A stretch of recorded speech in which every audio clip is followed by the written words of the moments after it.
শেখ হাসিনা হাজির না হলে বিধি অনুযায়ী ব্যবস্থা, বলছেন দুদক। আগে বিচার সংস্কার, তারপর নির্বাচন, বলছেন হাসনাত আব্দুল্লাহ।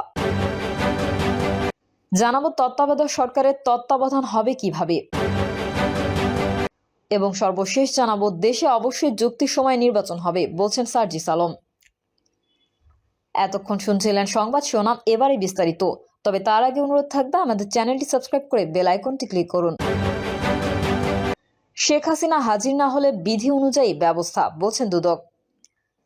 সাবেক প্রধানমন্ত্রী শেখ হাসিনা সহ দলের অন্যান্য সদস্যদের দুর্নীতির অভিযোগ থেকে আত্মপক্ষ সমর্থনের সুযোগ দিতে তলব করবে দুর্নীতি দমন কমিশন। তারা হাজির না হলে বিধি মোতাবেক আইনানুগত ব্যবস্থা নেওয়া হবে বলে জানিয়েছেন দুদকের মহাপরিচালক আক্তার হোসেন।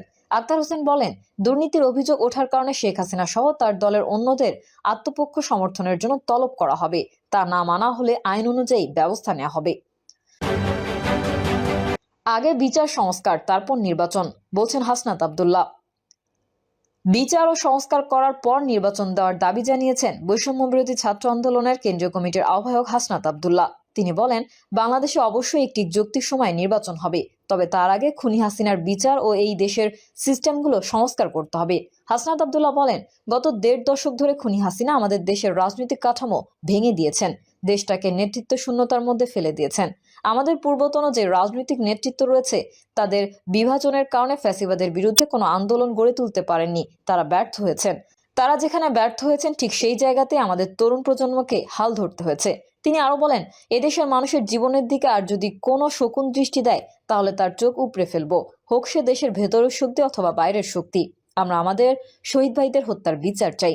শেখ হাসিনা দেশে আসবেন, তবে তিনি দেশে এসে সরাসরি বিচারের কাঠগড়ায় দাঁড়াবেন, এই কাঠগড়া থেকে ফাঁসি মঞ্চে দাঁড়াবেন। দেশের পররাষ্ট্রনীতি প্রসঙ্গ টেনে হাসনাত আব্দুল্লাহ বলেন, বাংলাদেশ আর কোনো নতজানু পররাষ্ট্রনীতিতে বিশ্বাস করে না। আমরা চোখে চোখ রেখে আমাদের পররাষ্ট্রনীতি ঠিক করব। পৃথিবীর কোনো শক্তি যদি আমাদের পররাষ্ট্রনীতি নির্ধারণের চেষ্টা করে তাহলে সেই পররাষ্ট্রনীতি ছুঁড়ে ফেলব। তিনি বলেন, ৬ আগস্টের পর আজ পর্যন্ত কোনো দৃশ্যমান বিচার আমরা দেখতে পাইনি। ২০০৯ সালের পিলখানা হত্যাকাণ্ডের বিচার হয় নাই। ২০১৪ সালের শাপলা চত্বরের হত্যাকাণ্ডের বিচার হয় নাই। ২০১৪, ২০১৮ এবং ২৪ সালে যেভাবে নির্বাচনে কারচুপি হয়েছে সেগুলোর এখন পর্যন্ত কোনো বিচার হয় নাই। তিনি অন্তর্বর্তী সরকারের উদ্দেশ্যে বলেন, যদি এই সরকার আমাদের কাজকে অন্তর্ভুক্ত করতে চায় তাহলে অবশ্যই বিচারগুলোকে সম্পূর্ণ করতে হবে। হাসনাত আব্দুল্লাহ আরো বলেন, এখনো ষড়যন্ত্র চলছে। আমরা দেখি বিদ্রোহ করা হয়, সচিবালয়ে আগুন লাগানো হয়।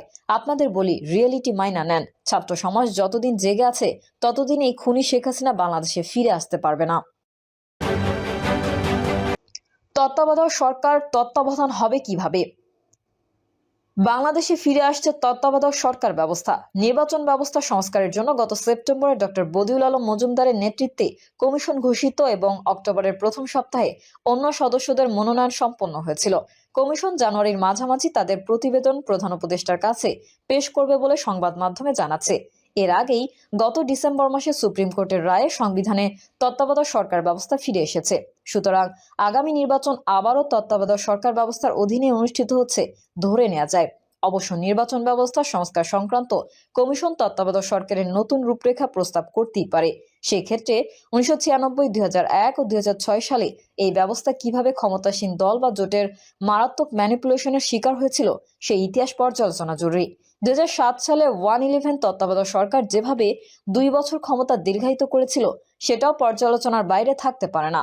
১৯৯৬ সালে বিচারপতি হাবিবুর রহমানের নেতৃত্বাধীন তত্ত্বাবধায়ক সরকারের মেয়াদে দেখা গিয়েছিল সাংবিধানিকভাবেই রাষ্ট্রপতিকে অসীম ক্ষমতার অধিকারী করে ফেলা হয়েছে। এর মারাত্মক কুফল জাতিকে চরম বিপদে ফেলেছিল অন্তত দুবার। প্রথম ঘটনায় ২ জন জ্যেষ্ঠ সেনা কর্মকর্তাকে বাধ্যতামূলক অবসর দেওয়া নিয়ে রাষ্ট্রপতি আব্দুর রহমান বিশ্বাস ও সেনাবাহিনী প্রধান আবু সালেহ মোহাম্মদ নাসিমের মধ্যে বিরোধ এবং বিদ্রোহের আশঙ্কা দেখা দেয়। জাতির সৌভাগ্যক্রমে বিচারপতি হাবিবুর রহমান প্রজ্ঞা ও বিচক্ষণতার মাধ্যমে ওই বিস্ফোরণ পরিস্থিতি সামাল দিতে সক্ষম হয়েছিলেন। দ্বিতীয় ঘটনা ১৯৯৬ সালের জুনের নির্বাচনটি অবাধ ও নিরপেক্ষ হিসেবে দেশে বিদেশে প্রশংসিত হলেও বিএনপি কারচুপির অভিযোগ উত্থাপন করে। নির্বাচনে সংখ্যাগরিষ্ঠতার কাছাকাছি গিয়েছিল আওয়ামী লীগ। ধারণা করা হয়েছিল রাষ্ট্রপতির আমন্ত্রণ পেলে ছোট কয়েকটি দলের সমর্থন নিয়ে জোট সরকার গঠন সম্ভব হবে। কিন্তু নির্বাচনী ফল ঘোষণার ১ সপ্তাহ পেরিয়ে গেলেও রাষ্ট্রপতি আওয়ামী লীগকে সরকার গঠনের আমন্ত্রণ না জানানোয় ভয়ানক রাজনৈতিক সংকট সৃষ্টি হয়। কয়েকজন বিদেশি রাষ্ট্রদূতের সহায়তায় উপদেষ্টা পরিষদের কয়েকজন সদস্য সংকটটি শেষ পর্যন্ত কাটিয়ে উঠতে সক্ষম হয়েছিলেন। 2001 সালের ফেব্রুয়ারি মাসে হজব্রত পালন করতে গিয়ে মদিনা নগরীতে অবস্থানকালে তদানীন্তন প্রধানমন্ত্রী শেখ হাসিনা মেয়াদ পূর্তির 6 মাস আগেই মার্চ মাসে নির্বাচনের ঘোষণা দিয়ে বসেন, কিন্তু দেশে ফিরে সেই ঘোষণা থেকে তিনি পিছিয়ে যান। ধারণা করা হয় মার্চে নির্বাচন দিলে সদ্য অবসরপ্রাপ্ত প্রধান বিচারপতি মোস্তফা কামাল আর পরে দিলে সদ্য অবসরপ্রাপ্ত প্রধান বিচারপতি লতিফুর রহমান তত্ত্বাবধায়ক সরকার প্রধান হবেন। আওয়ামী লীগ দ্বিতীয় জনকেই অধিকতর নিরাপদ বিকল্প মনে করেছিল, কিন্তু দেখা গেল নির্বাচন পিছিয়ে যাওয়ায় বিচারপতি লতিফুর রহমান যখন নিশ্চিত হয়ে গেলেন তিনি পরবর্তী প্রধান উপদেষ্টা, তখন ক্ষমতা গ্রহণের মাসখানেক আগেই কথিত হোমওয়ার্ক শুরু করে দেন, যে কারণে শপথ নেওয়ার রাতেই তিনি আওয়ামী লীগের সাজানো মাঠ প্রশাসন রদবদল ও গণবদলির মাধ্যমে তছনছ করে দেন।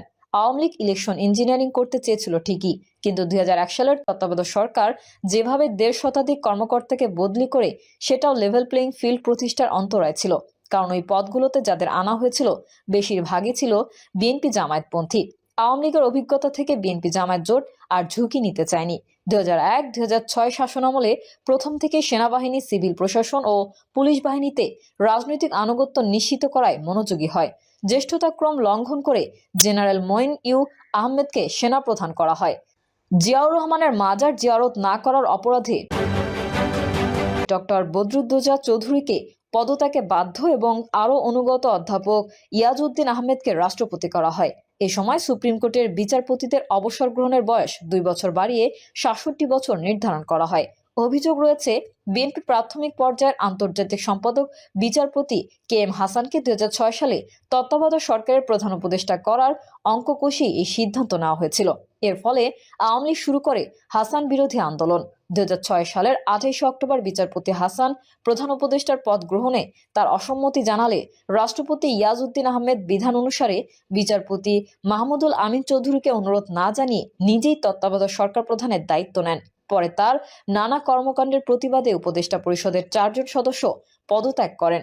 এত সত্ত্বেও নতুন 4 জন উপদেষ্টা নিয়ে ইয়াজউদ্দিন 2007 সালের 22 জানুয়ারি একতরফা নির্বাচন অনুষ্ঠানের পথে এগিয়ে যেতে থাকলে দেশজুড়ে সংঘাতময় পরিস্থিতির সৃষ্টি হয়।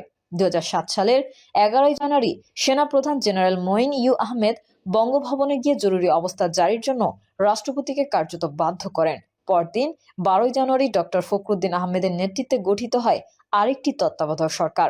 মিডিয়া সেটা 111 সরকার নামে পরিচিত পায়।